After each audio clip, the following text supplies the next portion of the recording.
Salut tout le monde, on est parti aujourd'hui pour une petite FAQ. Donc vous connaissez le procédé, hein, vous avez eu une semaine pour me laisser des questions sous la vidéo du week-end dernier. Donc on est parti aujourd'hui avec la première question, celle de Jerzer du 90. Est-ce qu'à l'heure actuelle, Christophe Galtier est un entraîneur sous-coté? Je pense que Christophe Galtier est un entraîneur dont on ne parle pas assez parce que aussi il n'a pas en main forcément des clubs qui sont hyper médiatiques. Là, il est du côté de Nice qui fait une superbe saison, mais l'OGC Nice, c'est pas le club le plus médiatisé en France. Lorsqu'il était à Lille, c'était la même chose et pourtant il a fait de très grandes choses avec le LOSC, il a fait de très grandes choses avec l'AS Saint-Etienne, il est en train de faire de quelque chose de très grand avec l'OGC Nice, mais je pense que on n'entend pas assez parler de Christophe Galtier tout simplement parce que voilà, il n'a pas, on va dire, les clubs phares du football français que peuvent être voilà, le PSG, l'OL, l'OM, pourquoi pas encore Monaco, hein, qu'on peut inclure dans cette liste. Où le vois-tu en cas de départ la saison prochaine? Je pense qu'il ne partira pas. Je pense que voilà, il a signé quand même sur le long terme du côté de l'OGC Nice avec un projet qui semble vraiment très intéressant et les bases qui sont posées cette année sont plutôt sérieuses et prometteuses pour l'avenir avec potentiellement une qualif en Ligue des Champions pour les Aiglons. Donc je pense que Christophe Galtier va s'installer et s'inscrire dans la durée du côté de Nice, en tout cas pour l'année prochaine. Hein. Je pense qu'il n'y aura pas de départ du coach Galtier. Ensuite, une question de Eddie Kounaba qui me demande mon avis sur Lionel Messi. Est-ce que le Barça regrette le départ de Messi? Est-ce qu'ils sont plus forts maintenant sans lui? Les regrets, évidemment, je pense que du côté notamment des supporters et des dirigeants barcelonais, tout le monde avait envie de garder Lionel Messi, c'est vraiment le joueur du club. Il y a fait toutes ses gammes, mais après on connaît aussi l'histoire et il y a eu pas mal de soucis d'argent derrière cette prolongation avortée de Lionel Messi du côté de Barcelone. Donc évidemment qu'il y a eu des regrets. C'est quelque chose de terrible pour le Barça que d'avoir perdu Lionel Messi de cette manière. Est-ce qu'ils sont plus forts maintenant sans lui? En tout cas, on voit une équipe qui est beaucoup plus solide depuis l'arrivée de Xavi, qui nous propose aussi des choses assez intéressantes. Alors, est-ce que Messi aussi serait à l'aise dans cette équipe? Certainement, mais voilà, c'est aussi le départ de Léo Messi qui a véritablement relancé une dynamique, hein, côté FC Barcelone. L'arrivée de Xavi aussi est très importante. Ce que l'on voit de Lionel Messi du côté de Paris, c'était aussi un peu ce que l'on voyait, hein, sur les derniers mois, les dernières années du côté du Barça. Donc je pense vraiment que maintenant du côté catalan, il y a eu aussi l'émergence d'un groupe. Voilà, plus personne ne compte forcément sur Lionel Messi qui peut sortir un coup de génie pendant un match du côté catalan. Maintenant tout le monde prend un petit peu plus ses responsabilités. Ensuite, question de Franco 91 pour toi, quelle était l'année où Cavani était à son prime? Alors de tête, moi déjà j'ai toujours eu une admiration assez dingue, hein, pour le passage de Cavani du côté du Napoli, notamment la dernière année au Napoli, elle avait été exceptionnelle, hein, pour Eddie Cavani. Et puis il me semble que c'était, alors peut-être pas la dernière année, je crois que c'est l'avant-dernière année du côté de Paris, ça doit être 2016-2017 si je me trompe pas. Il avait vécu une année assez dingue, hein, Edinson Cavani, en termes de stats et d'utilisation sur le terrain. Ça avait été assez monstrueux. Je crois que c'est l'avant-dernière année, hein, du côté de Paris. Ensuite, autre question de Jerzer du 90 qui me demande mon avis sur Eden Hazard. Est-ce qu'il est possible de revoir Hazard l'année prochaine en Première Ligue? Lui, Jerzer du 90, le verrait bien du côté d'Aston Villa avec Steven Gerrard. Moi aussi, c'est le ressenti que j'ai. Je pense qu'Eden Hazard quittera les merengues sur le mercato, pendant le mercato estival. Après, oui, un retour en Première Ligue, je pense que c'est l'option la plus plausible pour Eden Hazard.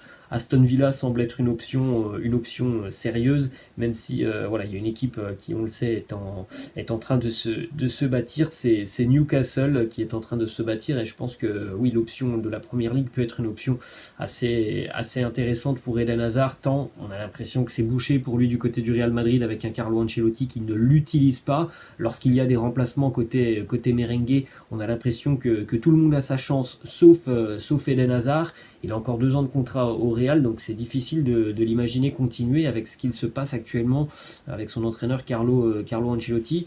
Et malgré tout ça, on a entendu son frère en début de semaine annoncer que pour lui, en tout cas c'était son ressenti, il allait continuer au Real jusqu'à la fin de son contrat. Ensuite, j'ai une question de Abel Junior qui me demande mon avis sur la Ligue 1 cette saison. Alors bon, voilà, il y a eu de très bonnes choses. Je ne sais pas ce que tu veux dire par avis. C'est un championnat qui est faussé évidemment par le Paris Saint-Germain, donc il n'y a pas forcément grand intérêt à suivre la course au titre cette année en Ligue 1, mais on a vraiment des équipes qui se font remarquer cette saison. On en a parlé, l'OGC Nice, on a eu Marseille qui pendant quelques temps, notamment sur la première partie de saison, a été assez intéressant. C'est un peu plus compliqué pour les Phocéens.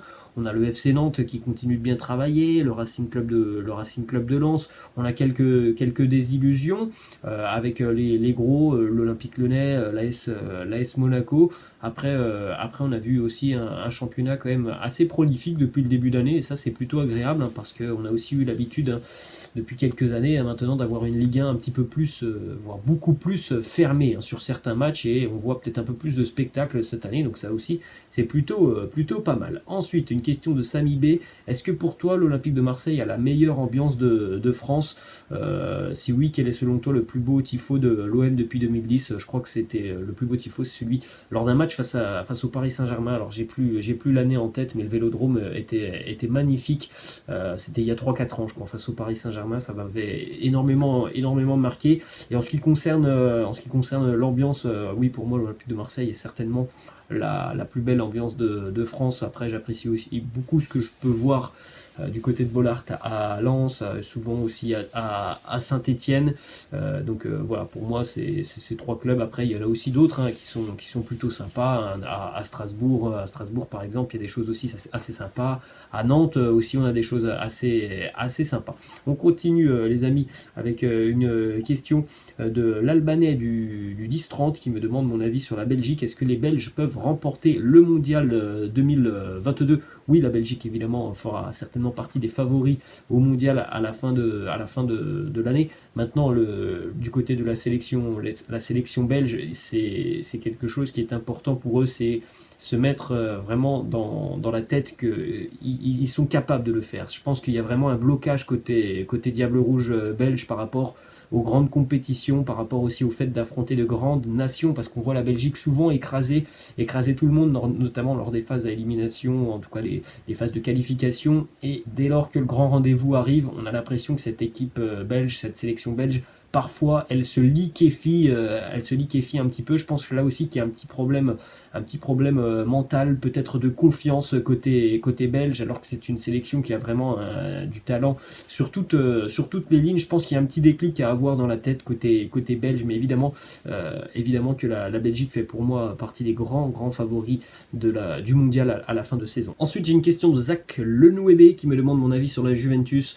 Très satisfait de la Juve sur les dernières semaines. C'était une équipe en première partie de saison qui était assez irrégulière. Je trouve qu'ils ont trouvé vraiment de la constance depuis le début d'année 2022. Après, je pense que c'est une équipe qui manque peut-être un peu de qualité au milieu de terrain, notamment l'arrivée de Dusan Vlahovic, évidemment. C'est une arrivée importantissime pour les Turinois qui au final ne sont pas très loin de jouer la course au titre en Serie A. Je pense que voilà, il y a quand même eu pas mal de soucis en début de saison. Ils ont pris pas mal de retard, donc même s'ils sont en train de revenir, ça sera peut-être trop juste pour cette année, mais on est en train de trouver quelque chose d'assez sérieux côté turinois. J'espère vraiment pour la Juve qu'il y aura des renforts sur le mercato estival, parce que ça reste tout de même en termes de qualité, notamment je trouve au milieu de terrain, assez léger, notamment par rapport à l'Inter, par rapport à l'émergence aussi de certains joueurs côté milanais, mais en tout cas Max Allegri évidemment a redonné une certaine dynamique à cette équipe de